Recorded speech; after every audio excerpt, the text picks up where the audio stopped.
Okay, kami po ay magbabahagi ng salita ng ating Panginoon. Hallelujah. Napakabuti po ng ating Panginoon. Ano po? Sabi nga po sa Matthew 4 verse 4, hindi lamang nabubuhay ang tao sa tinapay, kundi nabubuhay ang tao sa salita ng Diyos. Amen. Na nagmumula sa bibig ng Diyos, ito ay ang kanyang salita sa Biblia. Paalala po ng ating Panginoon sa araw na ito na mahal niya tayo. Amen. At pinapaalalahanan niya na tayo ng bawat isa sa atin ay magbalik loob sa ating Panginoon. Amen. Hallelujah. Isa po akong transgender woman na binago ng ating Panginoon na muhay sa kasalanan. Isa po akong part ng LGBTQIA+, ano po, at binago ng ating Panginoon. Hallelujah. Ang sabi ng ating Panginoon sa 2 Corinthians chapter 5 verse 17, kaya kapag ang isang tao ay nakipag-isa na kay Kristo, isa na siyang bagong nilalang. Wala nang dati niyang pagkatao, sa halip na palitan na ito ng bago. Hallelujah. 15 years ago, ako po ay kasama ni Amanda Paloma, yung mga ownership po dito, kilala po nila siguro. Kasama ko sila noon, hallelujah, na rumarampa dito sa Tondaligan kung saan mahapok po ang aking buhok. Nagpa-inject pa ako ng boobs. Amen, hallelujah. Pero dahil sa kapangyarihan ng ating Diyos at kinilala ko siya bilang siyang ating Panginoon, Diyos, Hari at Tagapagligtas, binago po niya ang aking buhay. At sa araw na ito, kasama ko na po, meron na po akong pamilya at meron na rin po akong asawa. Marami po akong naging karelasyon, Amerikano, Filipino, Negro. Amen. Pero paulit-ulit ang buhay. Amen. Naniniwala ko ng bawat isa sa atin, marami tayong kakilalang LGBTQIA+. Kilala sa tawag na bakla o tomboy. Ano po ang buzzwords pa? Hindi ko po sila ginajudge dahil lang pinanggalingan ko po yun. Mahirap po ang isang parte ng LGBTQIA+, dahil wala pong gamot na pwedeng inumin para bukas yung isang tao ay magbabago na. Amen? Tanging ang kapangyarihan ng Diyos ang siyang magpapabago sa isang parte ng LGBTQIA+. Isa po akong patunay. Amen? Isa po akong patunay na totoo na buhay ang Diyos. Matthew 19:26, with God, all things are possible kung meron tayong pananalig at pananampalataya. Kaya kapatid, sa araw na ito, ano man ang iyong pinagdadaanan, ano man ang pagsubok na pinagdadaanan mo kapatid, paalala ng Diyos na walang bagay na mahirap sa Kanya kung patuloy tayong nananalig at sumasampalataya sa Kanya. Amen? Hallelujah. So umagang ito, hallelujah, nais ko ng bawat isa sa atin, kung nais mo na magbalik loob sa ating Panginoon, tayo po ay mananalangin. Amen? Hallelujah. Tanggapin natin ang ating Diyos na buhay. Amen? Hallelujah. May magagawa ang ating Diyos sa bawat buhay natin. Ayan. Paano nga ba magkaroon ng buhay na walang hanggan?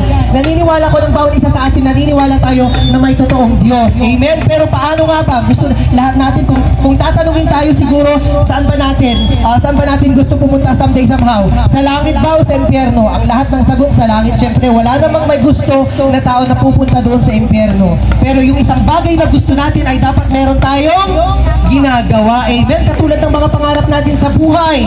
Amen? Meron tayong ginagawa. Nag-aaral ang mga bata para sila ay magkaroon ng knowledge. Amen? At para someday somehow maging victorious sila sa kanilang pamumuhay. Merong ginagawa. Kung gusto mong yumaman, kailangan kang magsipag. Amen? Meron kang ginagawa. Dahil gusto mo ring pumunta sa langit someday somehow, dapat meron ka ring ginagawa. Ano nga bang dapat nating gawin para magkaroon ng buhay na walang hanggan ng isang tao? Sabi po niya sa John 3:16, for God so loved the world that He gave His only begotten Son, that whoever believes in Him should not perish but have an eternal life.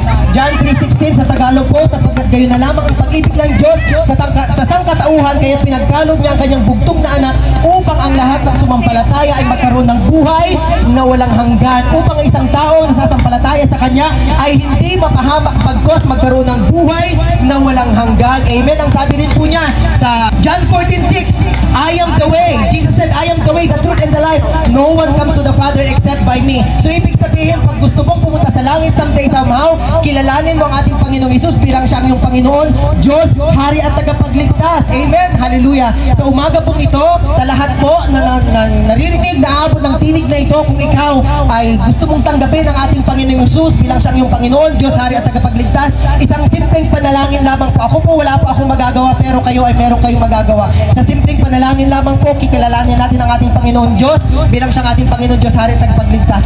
Walang iba kundi ang ating Panginoong Yesus. Amen? Hallelujah. Ano nga ba ang sabi ng Biblia? Bago po tayo mag-pray at tanggapin natin ang ating Panginoong Yesus sa ating mga buhay, ay may ibabahagi po ang aking panganay na anak. Ito na nga po. Ito na ang bunga. Amen? Hallelujah. Isa po akong transgender na namuhay. Kuya, isang transgender woman na namuhay sa kasalanan. Ngayon, hallelujah, ito na po yung bunga ng pagbabago na pinagkaloob ng ating Panginoon. Isa po akong LGBTQIA+, at ngayon meron na akong pamilya. Nandito na po ang aking asawa at kasal na po kami. Hallelujah. Purihin po natin ang ating Diyos na buhay. Wala pong ibang nagbabago sa aking buhay kundi tanging ang ating Panginoong Yesus. Amen. Kung kaya niyang binago ang aking buhay, kaya rin niyang baguhin ang iyong sitwasyon. Ano man ang iyong pagsubok, ano man ang problema, kapatid, ang Diyos hindi niya tayo iiwan ni pababayaan man. Amen. Sabi niya sa Hebrews 13:5, hindi ko kayo iiwan ni pababayaan man kung patuloy tayong mananatili sa Kanya. Amen. Sabi rin niya sa John 15:7, kung kayo'y mananatili sa akin at mananatili sa inyo ang aking mga salita, hilingin niyo ang anumang bagay at matutupad iyon para sa inyo. Napakasarap po ng mga pangako ng ating Panginoon. Hindi po ako, hindi po ang aking pamilya ang nangako, kundi ang Diyos na buhay. Amen. Tapat ang Diyos sa kanyang mga pangako kung tayo patuloy na mananalig at sasampalataya sa Kanya. Amen. Hallelujah. Bigyan po natin ng puwang ang ating Panginoong Hesus sa ating mga puso at ating mga buhay. So umagang ito, hindi aksidente na narinig mo ang tinig na ito. Ito ay kalooban ng Diyos upang paalalahanan ka na nais ng Diyos na kumilos ang Panginoon sa iyong buhay at nais niya na ipagkaloob ang mga bagay na ninanais natin. Amen. Hallelujah. Magkaroon lamang tayo ng pananalig at pananampalataya sa Kanya. So